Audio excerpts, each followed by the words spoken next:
Welcome to this new episode of Unleashed. We are one of the fastest growing economies in the world with explosion of new businesses, explosion of entrepreneurship, with growth of existing businesses, demanding need for leaders for the growing businesses, need for leaders for new businesses, and entrepreneurs building leadership skills. There are specialized institutions which are helping to groom, channel, and bring in these leaders as required by the market. There are incubators which are helping startups and the entrepreneurship in general. There are business schools which are helping groom management professionals, groom leaders of tomorrow, and helping seasoned professionals to grow into senior leadership.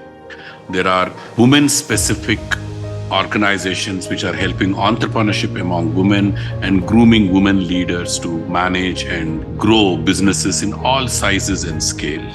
With the growth of businesses, there's also growth of social sector, social entrepreneurship as well, which balances between making profits as well as delivering to the overall social cause. There is a different kind of leadership, there is a different kind of management capabilities that are required for this sector.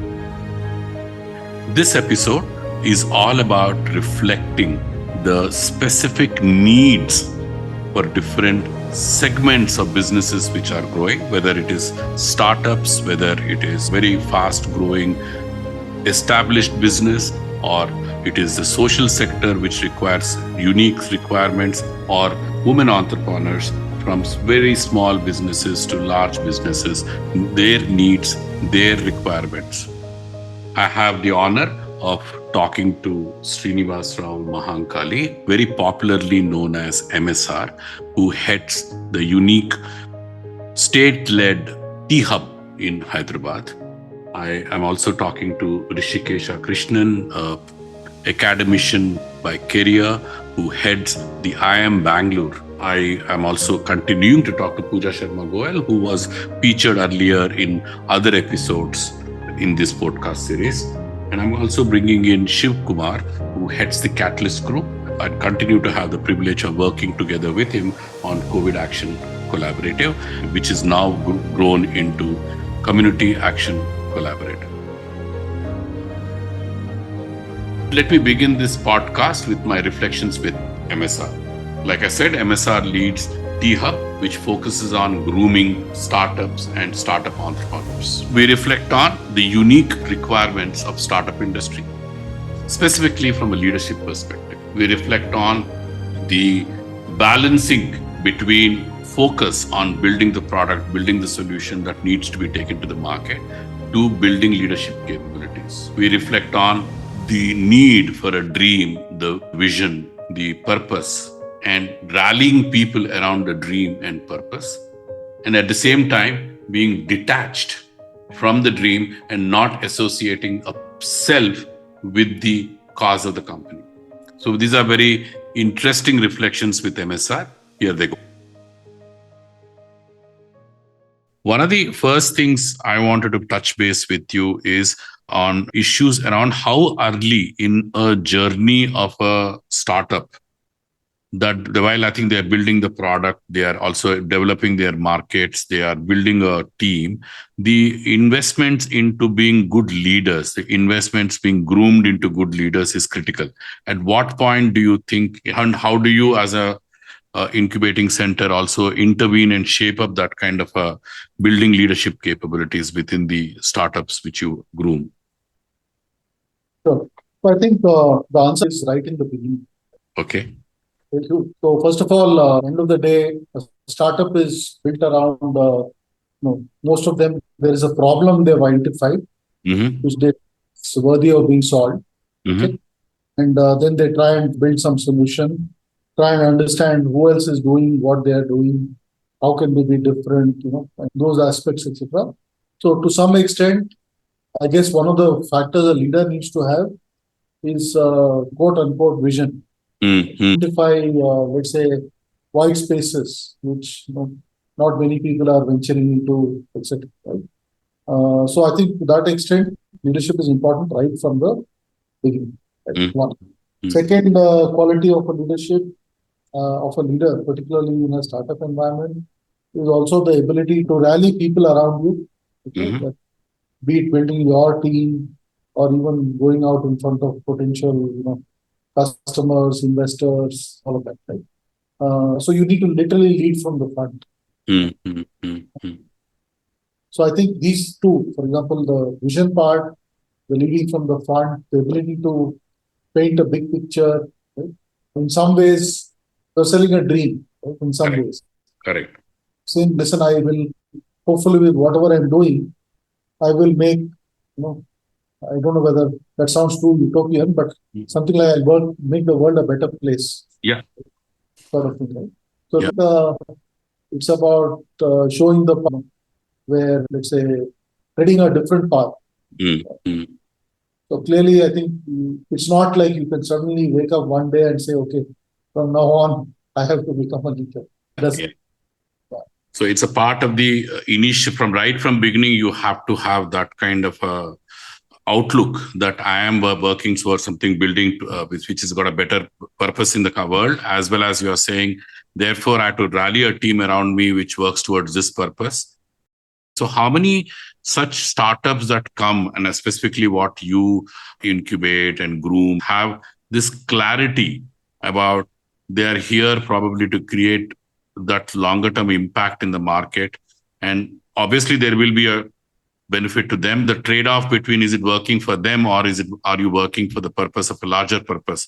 How does an incubating center probably groom that kind of a thinking in them? So I think two parts. Something I read the other day, which kind of relates to what you're saying. I am the CEO of XYZ. Yeah. I am now working as the CEO of XYZ. Right? Yeah. So this is a role at a certain point in time. Right? Yeah. So your identity is not the identity of the entity which you are part of. Right? Yeah. There is an individual identity, and for want of a better word, a corporate identity, if you will. Right? Yeah. So I think that distinction needs to be emphasized.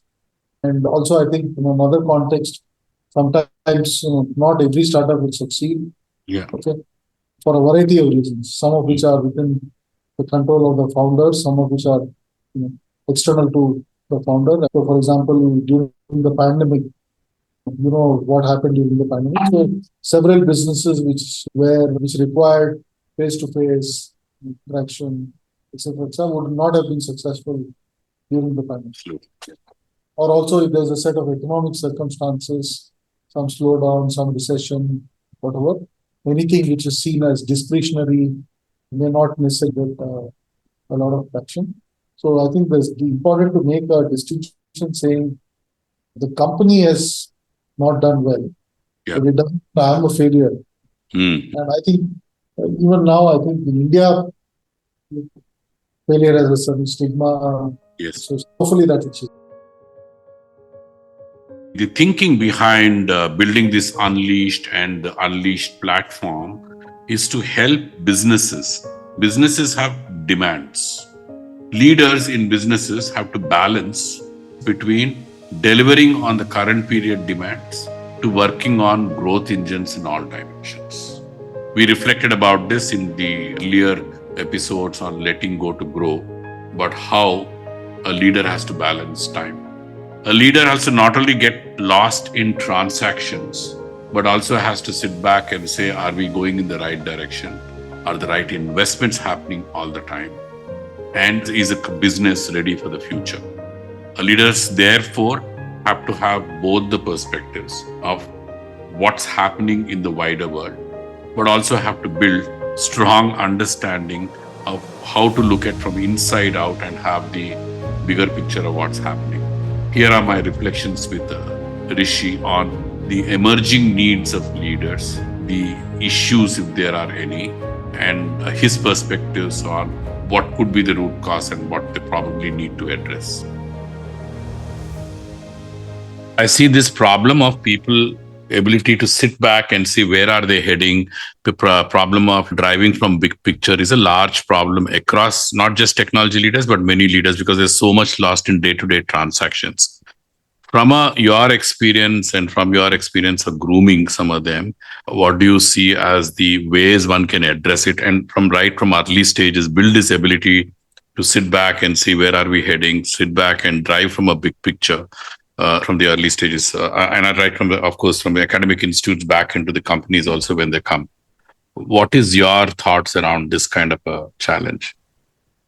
I think partly this challenge is related to people's difficulty in keeping up with the changes that are happening around. I think in particular, people tend to get quite immersed in the particular role they are doing, and many of them don't seem to have either structured or unstructured way of keeping track of how even their domain, for example, is evolving. Just to give you an example, some years ago, I was on the panel of the government to select senior people for public sector banks. And as part of that, we used to interview a lot of people who had spent sometimes even 25 years 30 years in the bank, and they were aspiring to, say, executive director level positions. But even such people, and I found many of them were quite narrow in their scope, partly because of the way the bank functions. Maybe they early on got into something, say, credit department. And then all they had been doing over the years was managing credit proposals in different forms, different sizes. But for example, they would have very little exposure to something like treasury. Correct. Or they would even have very little exposure to something like understanding the macroeconomic environment. Absolutely. And even if they had something, it was often they would be parroting something they had read in the newspaper or some interview they had seen, not necessarily a deep understanding. So I think this is a general problem that it's true in the private sector as well, that as people get immersed in their work, their ability to keep abreast of what's happening in a broader context is quite challenging. Of course, many companies do have training programs and similar things. And of course, many companies now have actually fairly good e-resources available. But even then, people's ability to use them is not very effective. Of course, having this bigger picture from an outside in what's happening in the market, what is happening in the trend, that is missing. But also now inside out, that means where am I, what am I working, where will my company be 1 year from now, where will my role, what will it deliver impact? Everybody seems to be lost in the transactions of the day. And then therefore it's a firefighting environment. It is not an environment of, and unless they don't have this structured way of managing upward, managing future forward, backward, they don't seem to have time to work on innovation or anything to do with the customer. How does, again, from your experiences, what are these challenges like this? What can one do about it? I think that's something, again, I wanted to reflect. So I think one way of addressing this is to you need to find ways to question the assumptions that drive a particular organization. All organizations have their own theory of how business is done and their own model. I'll tell you another story. So many years ago, we used to run an advanced leadership program in collaboration with university. And the participants in that program were from large global corporations. So one of the companies that actively participated in that was Okay. And at that time, of course, this is many years ago. So was at that time doing quite well in the handset business globally, but not in India. They were a big player, but for example, they had a strong market share. So we ran that program, I think, for 3 years, and every year the team from would come as part of the India module. We would give them some exposure to the India market. We used to take them to the local circle office, and the local Karnataka CEO would give them an overview of how the mobile market in India is exploding. Mm. Then we would take them to some retail stores for handsets in Jayanagar. Mm. And they would go to those stores and they would be a bit of a shock, right? You come from where it's a dominant brand Mm. and you come and get into this store in India and you don't see anywhere. So then these guys would go and talk to the store manager and ask him, why don't you stock? And that guy would give some reasons, all that stuff. Mm. So every year in those 3 years, the end of the program or end of the India module, the team would say, how can we not be present in such a fast growing market? Mm. And they would go back to their company. And I got some feedback from them later. Mm. They actually did raise this issue with their global management. Mm. But every time what they found was that the global managers told them, look, the making handsets for India doesn't fit in with our company policy. Mm. Because our company policy is that on every phone, we need to have minimum some gross margin of X and some other net margin of something else. Correct. And the phones sold in India don't meet that hurdle rate.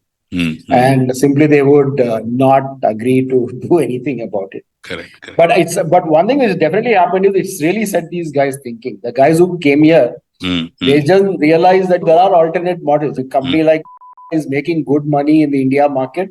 Maybe by taking off a little of the margin, but just through volumes, they're making good that kind of return. And there's an alternate way of doing business. So I just told you this story simply to say that I think exposing people, either individually or through some corporate training exercise or through some executive education like this, so that people question their core assumptions which go into their business. Absolutely. I think this process also starts making people start questioning assumptions about themselves as well. I shift my focus to talk with Pooja about women in business, encouraging more women entrepreneurships. And there's a fascinating insights we get between those businesses which have potential to become more mature versus businesses which are nano size, driven by single women, driven by small groups of people. She brings out the need for digital education, the need for financial inclusion, the need to build beyond product to learning how to build a business. She brings out very fascinating insights about the difference between large businesses or businesses which can grow into larger roles versus the businesses which might have to come together in groups, possibly support to create pockets of excellence from which they can create groups and get access to market.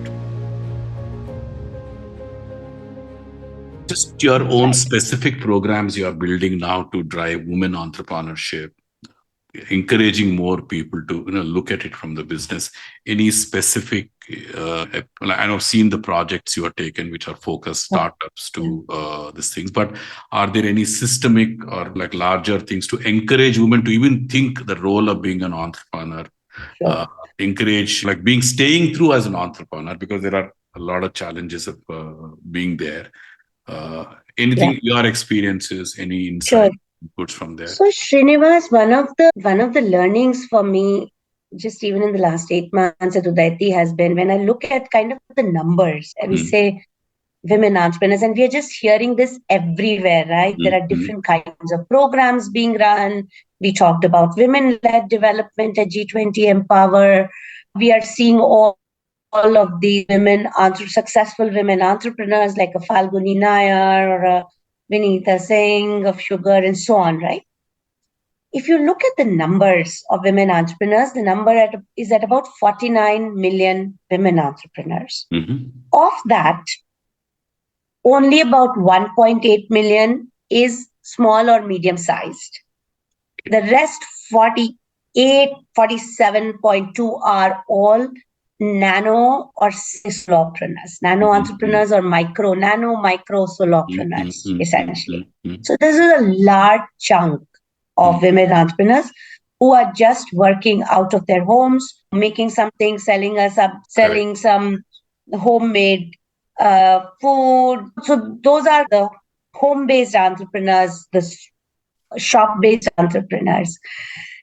So the ones that we are seeing, that number is only at about 600,000. The women entrepreneurs who might be raising equity, capital, growing their businesses, that's a very small number. Small number, yeah.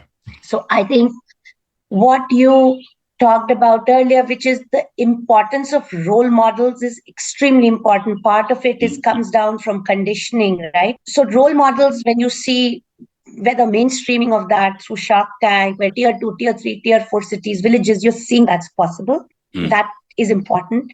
And for entrepreneurs, women entrepreneurs, to talk about their experiences wherever the forums exist, so that other emerging wannabe entrepreneurs are able to learn from those experiences. So that is the importance of role models cannot be overstated. The other piece of it, when you look at about 47.2 million entrepreneurs, now one of the very successful schemes have been the self-help groups, where it is the community coming together and you as a self-help group get credit as a unit.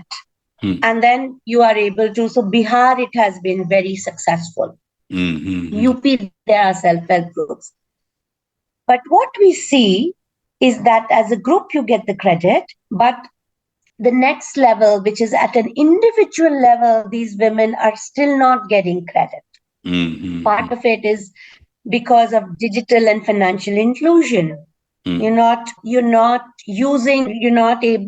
on the digital public infrastructure, you're not using UPI, you don't have a credit history built over a period of time, right? And part of it is a lack of skills, where just what it takes to just start up a business. And start up a business you can, but then how do you grow it? And that I've seen consistently, how to create a product, how to create a small market for your product and sell it in the vicinity.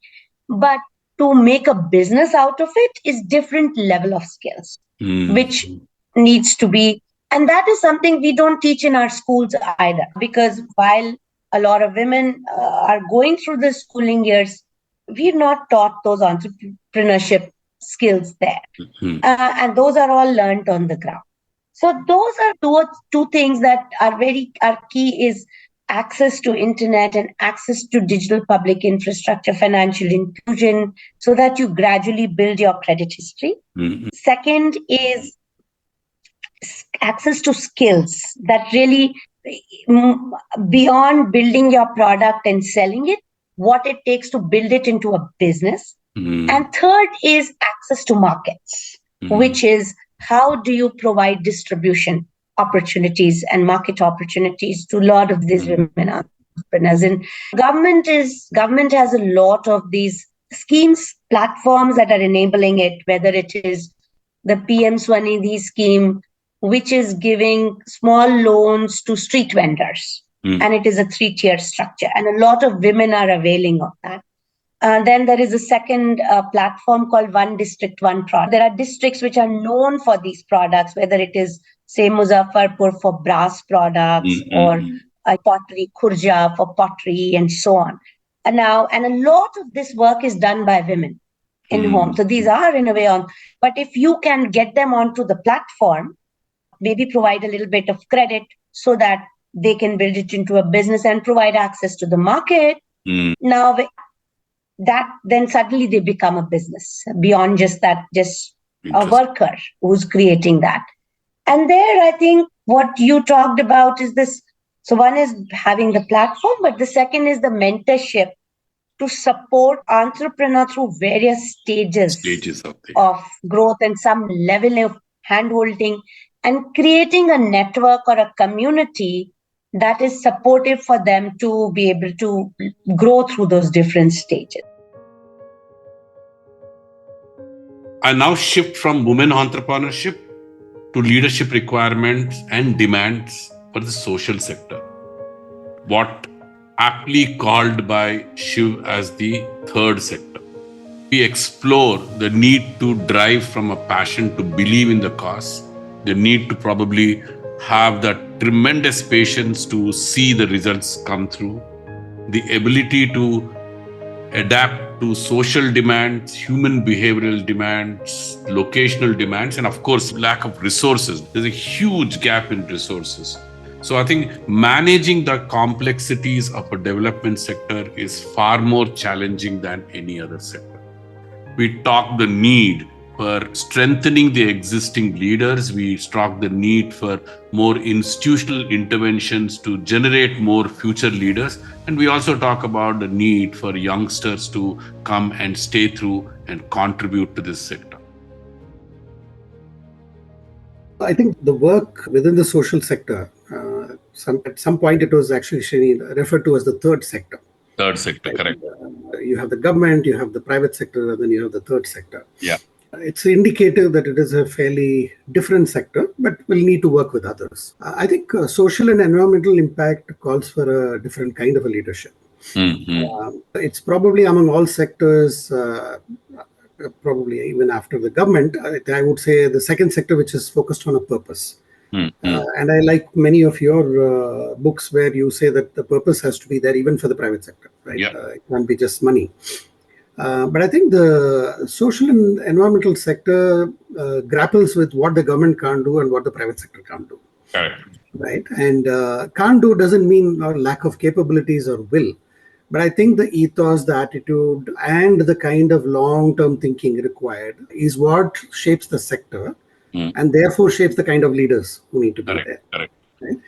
And just to give you an example, that can a government really do anything about early child marriage? The government can worry about girl children not coming to school. They can worry about dropout. They can offer meals.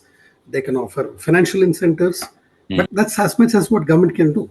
And expecting government to do beyond that may also be problematic and unrealistic also, because government machinery tends to be large and available everywhere with the lowest common denominator approach. Whereas the private sector is known for its efficiency of tapping into the market. And what is the market for getting girl children back in school or keeping them in school? Right, it doesn't exist, right? And there's not a market for it. We can call it a market failure or non-existence. Yeah. I think that's classically the kind of places where social sector really operates. Firstly, to care about that issue deeply, because a girl child getting married earlier means a number of outcomes for her, the family, and the society. Correct. And that should bother you. That should worry you, right? And that's the kind of leadership we see, Srinivas, in the sector, which kind of differentiates for you with that example with others. Yeah. So actually very, very fascinating, this thing. That means you're also bringing in people who believe very much in this cause, but also are prepared, what they call perseverance. Because this is not an issue that will get solved by one intervention, two interventions. It has more failures than successes. I think we're all groomed in leadership-wise in other sectors to, like when you say government or in the private sector, to have immediate successes. Otherwise, we'll drop the initiative and look for alternatives. We're always being like smart on the go. Whereas here, the cause is so much more bigger. The purpose is so much more bigger. You're willing to live through so many years of patience to bring the change. Or even make a minor impact. I don't think you bring the change the way it is required, because there are many other reasons we can come for that. But so therefore, you're a leader who believes that you have to see through it. Right. I remember your own story about the fisherwoman of like making them believe, making them go with you in terms of the change you are bringing in there. So you had to live with them or be around them. So there is a perseverance also is a very strong thing, and not dropping the cause even at the cost of too many failures. Is that a right starting attribute? Yes, I would add a couple of angles to it. You mentioned taking that long-term view, perseverance, and seeing long-term results. Yes, absolutely. I would also add a couple of more angles to this, Srinivas. One is that when you work on a complex problem, what does it mean? It means there are multiple causes and multiple outcomes which are possible. And the other important thing is that there is no linearity to it. I can't say I do this and this, A plus This B will plus get C is solved. equal to B. Ah. So there is no linearity to it. And the third thing is that there is a complex timeline, right?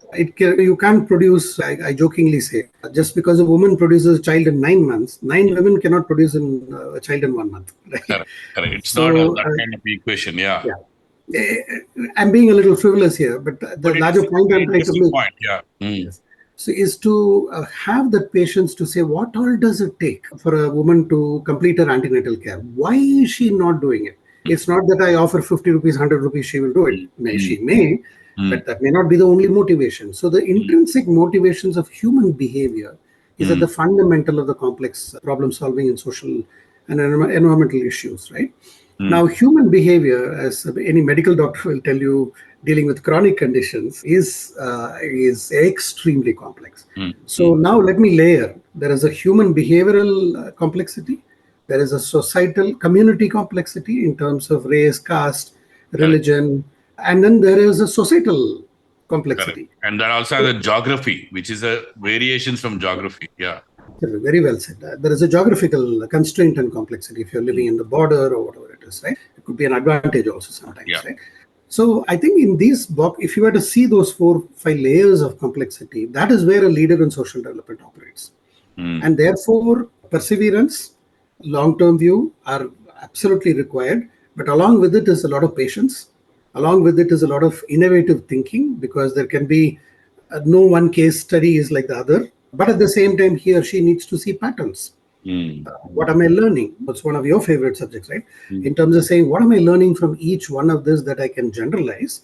But at the same time, the next fisherwoman I'm talking to doesn't mean I can say the same thing, right? Correct. So the classical things like, oh, this is my segment, this is my customer or consumer, is really difficult to do, not impossible. I'm more focused on what leadership and people aspects one can do within the sector. The sector itself is addressing many things. There are several organizations. So there are some people who started when I started with this whole discussion, saying there's a passion at one individual level, creating a bunch of people to solve in a local community or a little larger than local community some issues. They're remaining there. And their leadership, their impact remains there. That learning, their ability to, let's say, now take this learning to 200 locations, multiply it, requires, like what you gave Amul example. Dr. Kurian had that leadership capability to bring so many people together and scale it up that way. Is there a need for this, and where can my cousin, what kind of interventions one can do to bring more leadership into this space? What kind of interventions we can bring to more people development so that they could create that impact is required? It need not be through one organization. It could be through multiple organizations. I'm not saying they become a global size organization, but even whatever scale they can do, there is required a lot of leadership and people issues. That's where my focus is more. Sure. I would say three major things. The existing leaders need a lot more capability building systematically, and there is not enough players doing that or focusing on that. In fact, funding is coming down to organizations who build leaders. Very worrying. And the second is, there are existing institutions building leadership. They need to expand. They need to scale. It's not enough to have one IRMA. Right. It's not enough to have one ISDM or one ILSS. We need a lot more of those. I think that pipeline also needs to increase. And the third is, we need to attract a lot more younger talent into this sector. Yeah, these are the issues. And look at what Aptech and NIT did for software, right? Without that, Srinivas, do you think our software story will be the same, right? So we need an NIT Aptech even in social development, right? And a concerted effort to bring in. And I find this generation far more involved in social issues. That is a good thing. You and me come from this thing where our success was about being successful, right? I think this generation, as much as people find it difficult to work with them, I find them more socially conscious. And I think, but they need to be guided. They need to be provided a pathway of success. So these three things: institutions and existing leaders and new leaders need to come. This has been a fascinating podcast for me, where I think we're talking about the importance of leadership for different types of businesses and different types of requirements in the society. We explore with NSR on the startup world. We talk to Rishi about grooming leaders to be ready to meet the growing requirements of their businesses. We talk about women entrepreneurship. We talk about nano women entrepreneurship and the special interventions that may be required there and special needs that may be required there. And we finally sum it up with a very interesting deep dive into the development sector. In the next episode, we will reflect some specific issues, some specific interventions in each of these sectors.